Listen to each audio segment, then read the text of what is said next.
You know, there's really nothing worse than comparing ourselves with others, especially when it comes to our faith. We often think that somehow our faith is inadequate, and this goes for pretty much every believer, every spiritual person, every Christian. Most of us have this sense that we're really just sort of barely there, and I've never met anybody who says, "Oh, I'm totally satisfied with my prayer life. That doesn't need to improve. I feel too close to God right now. I probably need to back off a little bit, give ourselves some space in the relationship." And nobody ever says that. People have a sense that they're just not quite there. And this is exacerbated by things like comparing our testimonies, our faith story. And everyone's got sort of a spiritual journey story of some kind. What you thought along the way, how you think this world is put together, how you relate to it, why you're here. Is there something behind this? Those kind of things. Most of us have a testimony of some kind, but are reluctant to share it because we think, "Oh my goodness, it won't be as good as so and so." Because we'll go to go to a meeting, and someone will get up and say, "Yeah, I was on 12 different drugs, and I was drug dealing to kids, and I got beat up and thrown in a dumpster, and Jesus showed up in person and transformed my life, and I did jail time, but while I was in jail, I led a prison ministry, and after I got out, I became a missionary, and I went to a little country in Africa you've never heard from, and humbly through the Lord's power, we led everyone in that country to Christ." And so you think, "Oh, I don't want to go next after that." And some of us just really don't have a dramatic story. And you don't have to have a dramatic faith story.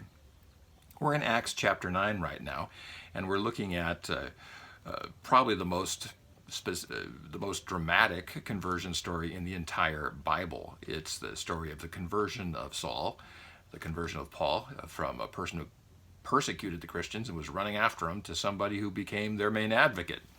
And that's quite a shift. And we can read the story here, and Saul's on the way to Damascus, and he gets hit by this blinding light, literally a blinding light, and he can't see really well for 3 days, like a big flash bulb in the face.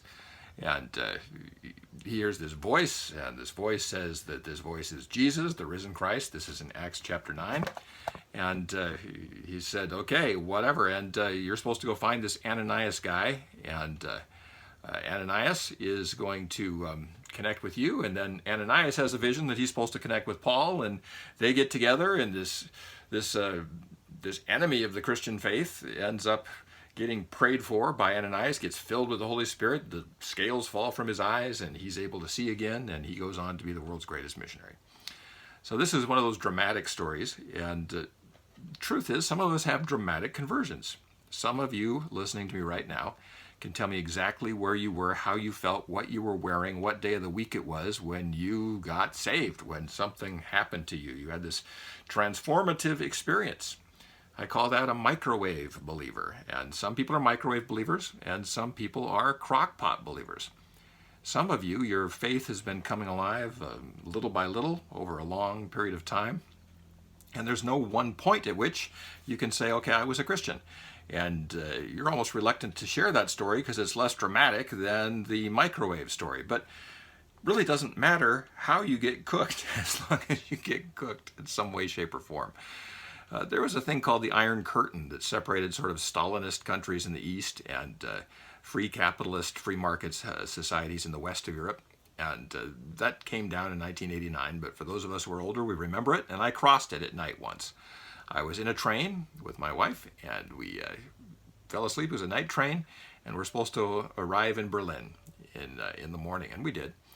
But somewhere along the line, we crossed through from west to east. We were not aware of it, but the important thing is that we got there. Now, if somebody was awake in the train, I'm sure there's someone who was, and they went through the guard dogs and all the Stacheldraht, the barbed wire, and they went through and were pretty moved by seeing all this stuff, and they had this experience of going from west to east, and they had a big experience of it, but we all ended up in the same place.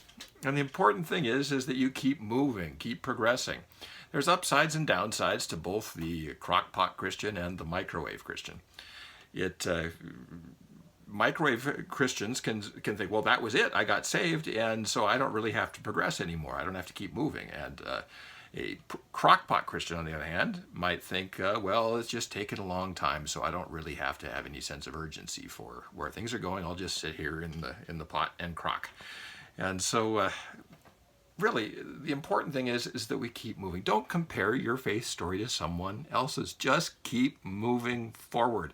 And there's no better time to move forward than during a lockdown, during a pandemic, when everything is different. This is an opportunity to pay attention to what's happening and pay attention to the direction of your faith journey. What are some of the next steps? Where are you headed? Are you and the Lord talking about it? I think it's so important to raise your own awareness of where you're headed spiritually, whether you're a microwave Christian or a crockpot Christian. And whether you're one or the other, I love you just the same. And I'm a little bit of a crockpot, a little bit of a microwave. I was a crockpot that wasn't getting done. Kind of like you have this big crockpot, you've got frozen chicken in there, and after a few hours, the insides of the chicken are still cold and frozen. So they put me in the microwave and boom. So I've got a little bit of the crockpot Christian in me, and I've got a little bit of the microwave Christian in me. I've got just a little bit of both. But I would encourage you to tell your faith story to someone that you trust, someone that you care about. There's something about telling it and telling it over and over. And Saul was able to tell it several times. And every time we tell it, it becomes richer because we're farther along in our faith journey. So blessings on you. And the main key here is to keep moving forward. Take care.